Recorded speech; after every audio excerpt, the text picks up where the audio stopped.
Hey Guinos, welcome to Christmas time, where my gift to you is forcing you to watch yet another one of my videos. I really hope I didn't just mess up my hair for the rest of the video. A few weeks ago, I was in Walmart when I saw that they were hauling off the old Redbox, and it got me thinking, do you guys remember when that was one of the most convenient ways to watch movies on a budget?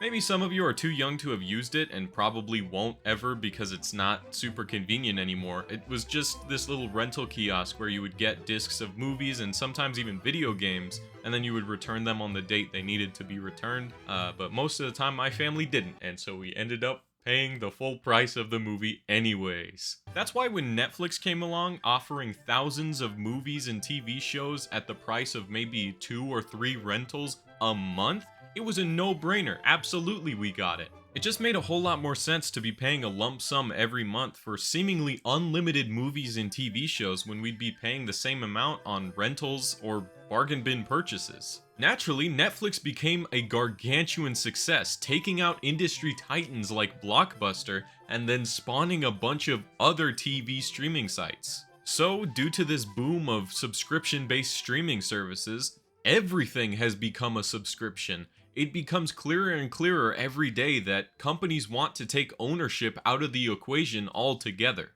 The softwares that you purchase, the operating systems on your devices, the physical movies, games, any media that you buy, even your cell phone, it's becoming something that we don't own, we just license out. I made a video more specifically about how I think streaming services are bad for ownership and preservation that you should go watch after you finish this one, where I kind of went over this. Companies want to be able to control the things that you have access to. It means that the laws of supply and demand don't apply to them or secondhand markets. By cornering the market on television and movies, they've made it incredibly easy for them to decide what you can watch and when you can watch it. And with retailers phasing out physical media, your options become more and more limited. Again, I've talked about that specifically before, but looking at the bigger picture, a lot of industries are moving in this direction. Maybe not the same exact way, but they don't want customers to be a one and done anymore. If they had it their way, buying a product would just automatically attach a vacuum to their wallet and they'd call it a day. Which, by the way, if you didn't know, is exactly what happens when you buy my mug. When I say that everything has a subscription service now, I really mean it. You've got the obvious ones like movie, TV, music. Then you have video games, online subscriptions for video games. You have big box retailers or even online retailers like Amazon Prime or Walmart Plus. You even have the shit-ass website that nobody likes that has a premium subscription. What's next? My car? Yes! It's pretty obvious why companies are moving in this direction. Take Adobe, for example. They make so much money off of software they don't really need to touch anymore because there's no way to actually own it. As long as you need it, you have to keep paying them. They're also pioneers in making subscriptions as difficult as possible to get out of and having shady terms which make it so you have to pay a big cancellation fee. I briefly talked about this in the sponsors video. Manscaped used to have this thing where they would automatically enroll you in subscriptions to get things replaced when you didn't ask for it. You forgot about this subscription that we enrolled you in without your consent? Sorry, pal. That'll be $40 billion a month billed annually. You want to get out of it? I'm gonna need 3 forms of ID, your birth certificate, social security, and also you're gonna have to pay the cancellation fee of $39 billion. It's ridiculous to me that these companies continue to get away with these kinds of things, and it's clear to me that they're pushing where's the line, how much can we get away with without getting in trouble. Again, like I said earlier, what these companies want is to be able to control the products that you paid for, and by making them something you have to get over and over again or pay for over and over again, it makes it a million times easier for them to do that. I remember seeing those weird little Neurobud things in that Drew Gooden video where he was buying things on Instagram, and those are ridiculous too. It's crazy that those even exist at all. It's a subscription-based physical thing that you have that you cannot use unless you pay them monthly forever. Also, what I said earlier about cars having subscription services is 100% true. They've been doing that and it's pretty egregious. You know how Tesla's been advertising the whole self-driving car thing constantly, and all the tech bros are like, this is the new wave of automobiles. Part of that new wave is that this feature that they've been advertising constantly as the feature to get a Tesla for, you have to pay $100 a month for it. They are locking built-in features of the car because they can. Luxury car manufacturers have been doing this too. It's because they know that people are going to pay for them. They even went as far as to lock performance upgrades behind paywalls, even when nothing about the car was physically changed. Tesla charges extra for more range on your vehicle, and all they do after you pay them is turn off the lock on the software that they put there. BMW was also one of the big ones trying the subscription model for seat warmers, and they've since rolled back their changes, but I don't think it'll be the last we see of any car companies attempting something like it. I guess my ass is just gonna be cold because I'd be dead before I'd pay a monthly subscription for a heating pad. I'm in different clothes now. If you're a fan of video games, all of this may seem a little bit familiar to you. It sounds a lot like Day 1 DLC. For a while, when it was first introduced, people were extremely mad at publishers for shaving content off of the base game to sell it back to you Day 1. And now it's kind of just a regular thing to do with things like digital deluxe editions. Some companies were even so bold that they would lock content on the disc behind a paywall, which at least they put content on the disc at all.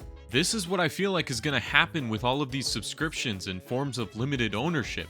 Sure, a lot of people are complaining about them and making a big fuss, but if more people don't, they're just going to continue doing it, and the more people just roll over and take it, this is just the way everything's gonna start moving.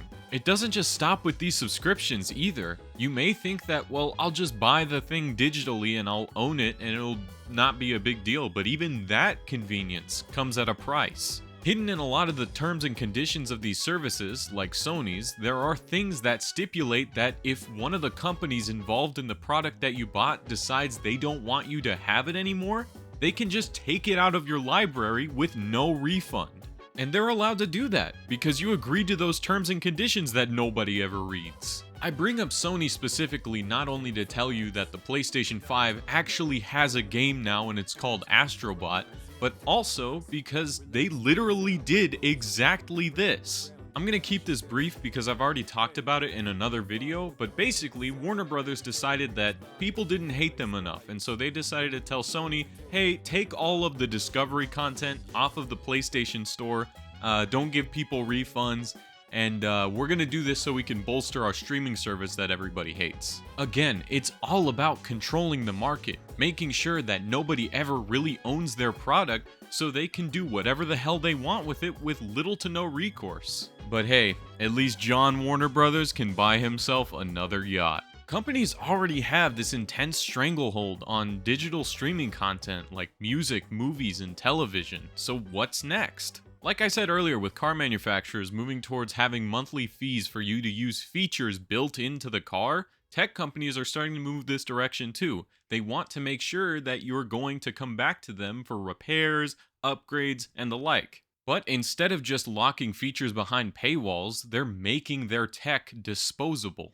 Apple is an extremely good example of this. Not only are their products designed to be disposable, like I said, but also they're extremely difficult to service yourself. For instance, I got my AirPod Pros about 3 years ago now, and they barely work anymore. The Bluetooth receivers are going bad, the batteries are dying, and it would cost more to repair them than it would to just upgrade. At the time they were purchased, they were about $250. $250 for a product that stops working in 3 years. Anytime I try to put them in my ear, they make this loud ringing sound. They are basically unusable. That's intentional. They want you to buy new ones. They want you to keep buying new ones when your old ones break. I kick myself constantly for not getting away from Bluetooth earbuds sooner. I could have saved that $250. Now I just use $20 earbuds as my daily driver, and when I really want to listen to music, I'll use studio headphones.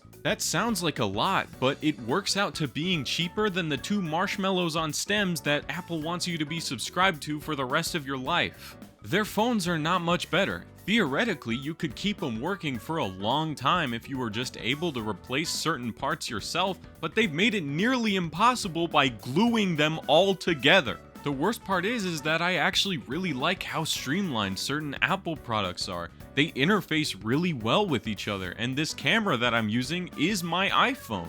They make a lot of really convenient software, and it's really just drag and drop in some cases. Like, for example, this iPod, I use it because I wanted a music player disconnected from the internet, and it's a good one. They made a good music player. The problem is that now everything they design is disposable. Even worse, all the other phone manufacturers are copying them, so they're making disposable stuff too. It's ridiculous. I am once again going to do free advertisement for iPods because you should get one of these if you want a dedicated music player off the internet. They're fun to use, and then you get to own all of your music. I am once again saying, nobody gets to tell me when I listen to Paramore.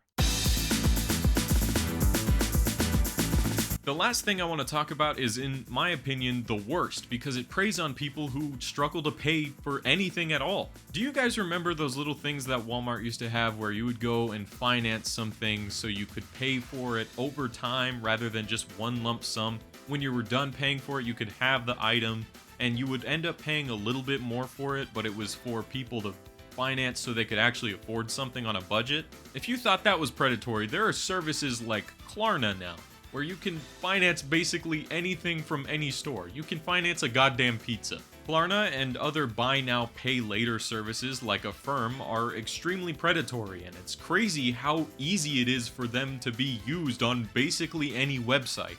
A lot of people already know the dangers of buying things on credit and how if you don't pay it on time, you'll have to go through a ton of interest. However, by making the initial price a little bit smaller, they make it seem a little bit more feasible for people to let's just go with the 4 payments option. It's no interest, it's not a big deal. Not only are they trying to catch you on late fees, but Klarna itself has admitted that what they're doing causes people to buy more products because they see the price as smaller now, so it's not as big of a deal to, well, let's get one other thing. The actual number is almost 50%. They get people to spend almost 50% more by making the price look smaller now. You could seriously mess up your finances with these kinds of things. You miss one payment and suddenly, oh no, I can't pay for it at all because the late fees are so big, and they just keep growing and growing, and they'll go to a debt collector, and then they'll take the thing you bought and then also your money. This is the most extreme case of limited ownership or whatever I said earlier in the video. It's basically just, I don't want you to own this. I want you to continue paying me for it so I can catch you, take it back, and also your money. I know I'm not supposed to say the funny money word, but capitalism has gotten to a point where they're squeezing so much money out of poor people that they're having them finance pizzas. And then whenever you can't pay the pizza payment on time, they'll get debt collectors to come to your house. With every passing day, I realize how much we've been moving towards this non-ownership subscription-based future, and I hate it. Most useful apps or software packages are only available as a monthly payment. Technology requires an agreement to terms that allow them to do whatever they want with your device. And all forms of media are suffering from being consolidated onto streaming platforms with few other ways to buy them. This isn't unfounded either. Spotify just recently bricked all of the car things, making a record amount of e-waste because they didn't feel like supporting it anymore. A couple years ago, Google shut down Stadia, which left the future of those exclusives uncertain, which most of them, thankfully, have been ported to other platforms. Companies don't want you to own anything, so you have to keep paying them for it, over and over again. And while economically, at the beginning it may be a good idea like Xbox Game Pass, when does it become another Netflix situation where something that was good ends up being terrible for the industry and leads to all of these different companies making their own streaming services, making their own subscriptions, and it becomes cable for games? There's a tipping point where convenience doesn't meet the amount of money that we're paying anymore. We're paying for the convenience now, but in the future, they could be nickel and diming us again. It sucks to see all of these industries moving this direction, especially since digital-only consoles are becoming so normalized and the norm in some cases. Thankfully, a lot of people, especially in the gaming sphere, are fighting to make sure that physical media stays an option and that ownership is ownership. People don't want to give up on the things they own, and they have a right not to. When you're going to support a creator you like, music, movie, or otherwise, buy it in a way that you know can't be taken away from you, a way that can't be controlled. You deserve to own the things that you pay for. Hey Guilos, I just finished editing the video at 1:30 a.m. and realized I didn't record an outro. Sorry for getting preachy a little bit at the end there, but I really do think ownership is important and we need to continue fighting for it. Otherwise, make sure you like the video to release a whimsical Christmas penguin into your home. And if you don't, I will send the Sinister Penguin Squad after you and they will get you.